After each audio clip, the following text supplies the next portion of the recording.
What is up, Cobra Kai fans? Welcome back to the channel, where today we got some rather interesting news regarding the all-new Karate Kid Legends film that's set to release on May 30th, 2025. Entertainment Weekly released a brand new article just this morning where they interviewed the lead for this movie, Ben Wang, who's going to be playing Li Fang alongside Jackie Chan and Ralph Macchio's respective characters of Daniel LaRusso and Mr. Han. Along with asking some very big questions for Ben Wang, they also had some time to ask some questions to Jonathan Entwistle, who's the director of the Karate Kid Legends movie. And Entertainment Weekly did a phenomenal job. They asked all the right juicy questions to give us a tease of what's to come, and right off the bat they asked probably the most important question that especially die-hard fans of this franchise are asking. They asked, by bringing Mr. Han and Daniel LaRusso together, the movie establishes that the OG Karate Kid movie and the 2010 Karate Kid exists in the same universe, aka the Miyagi-verse. Jonathan, how do Mr. Han and Daniel-san come together in this story? And Jonathan responds with, without giving too much away, I can say that Mr. Han and Mr. Miyagi are the connection to Daniel.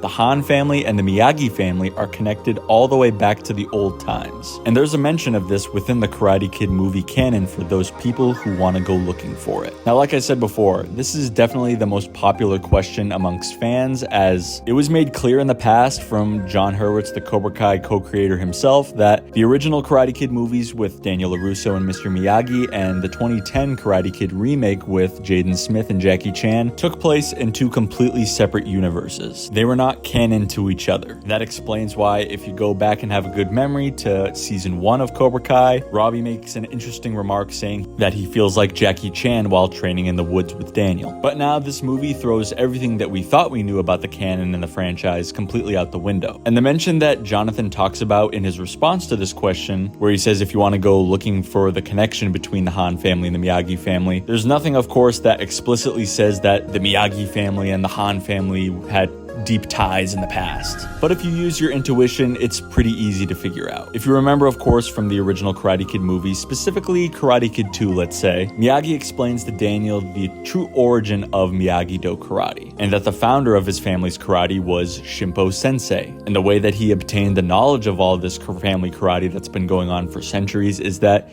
he was a fisherman, he got drunk in his boat, fell asleep, and woke up on the coast of China, where he spent the next 10 years there and then finally returned to Okinawa with an all-new family and the true secret to his family's karate. And a lot of you may remember that the Karate Kid remake in 2010 with Mr. Han, that took place in, of course, you guessed it, China. So they're going to be trying to use that 10-year time gap that Shimpo Sensei was in China to fill in those gaps to connect the Han and Miyagi family. And this, of course, can go one of two ways. It can go really, really well, or it could go really, really badly. But it's all about execution. I've said from the jump that I'm very 50-50 on this movie. I'm not ready to completely say it's automatically going to be trash or it's automatically going to be good. Because we do have to remember that this is the company of Sony we're talking about here, the same company that released all those crappy spin-off Spider-Man villain movies the past 5-ish years. They're more than willing to do anything, including ruining a beloved franchise in pursuit of the check that they're after. Everything on paper for this idea of this movie is a giant red flag.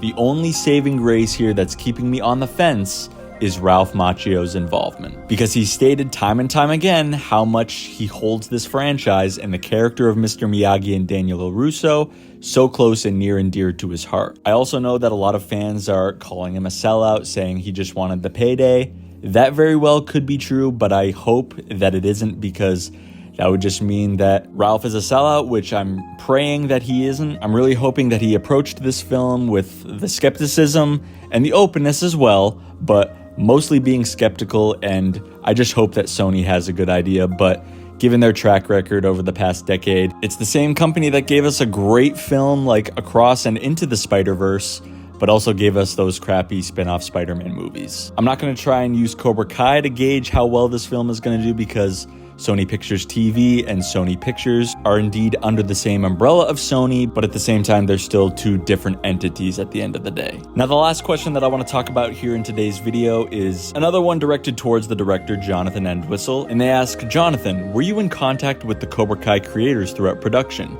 and we know this movie takes place after the events in the Cobra Kai series finale. 3 years to be in fact. What else can you tell us about how Karate Kid Legends connects to the world of Cobra Kai? And Jonathan responds with, I've been a huge fan of Cobra Kai right from the beginning, and that's one of the reasons that I thought this was such an exciting project. I was excited about the idea that the films and the series can all be part of one family. I've had some really detailed conversations with the Cobra Kai team about just cool stuff that we can do in the movie and can make this whole thing feel holistic. And obviously, Ralph is really close to it after all those years on Cobra Kai, and they've been involved in little steps along the way. Everything we talked about made it into the movie in some way or another, either through Ralph or through the conversations. We're really excited that we've added another piece to the overall universe. Okay, so we got a little bit more silver lining and a little bit more hope for this movie after all. To say I'm still 50-50 and on the fence, that's the understatement of the year. But the fact that Jonathan did in fact reach out to John, Josh, and Hayden and some of the others on the team,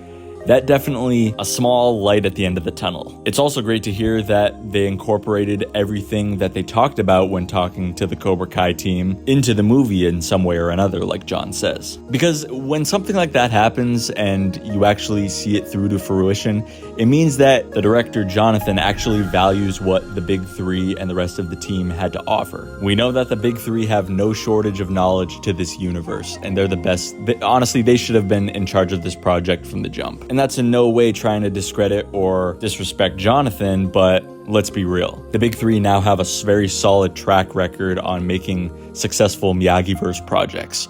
Why would you not even consider them to be in charge of this? But that's neither here nor there. It's not going to happen. It's already a done deal at the end of the day. The film is finished and seemingly ready to go for the May 30th release date. And to be honest, I'm not super excited, but I'm not excited. I'm a little bit in the middle, but guys, definitely let me know down below in the comment section your entire thoughts on these questions and answers for the director and Ben Wang, who's going to be playing Li Fang. I didn't go over each and every one of the questions just because we'd be here forever if I did, but I'll make sure to link the article down below in the pinned top comment as well as the description if you want to read the entire article and see some behind the scenes and production still images from the movie, our very first looks. But that's going to do it for the video here today. Leave a like on the video if you got something out of it today. If you didn't, as always, change it to a dislike if you hated it. Subscribe to the channel if you want to stay up to date with everything when it comes to the Karate Kid, Cobra Kai, the entire Miyagi-verse. You know I got you covered here.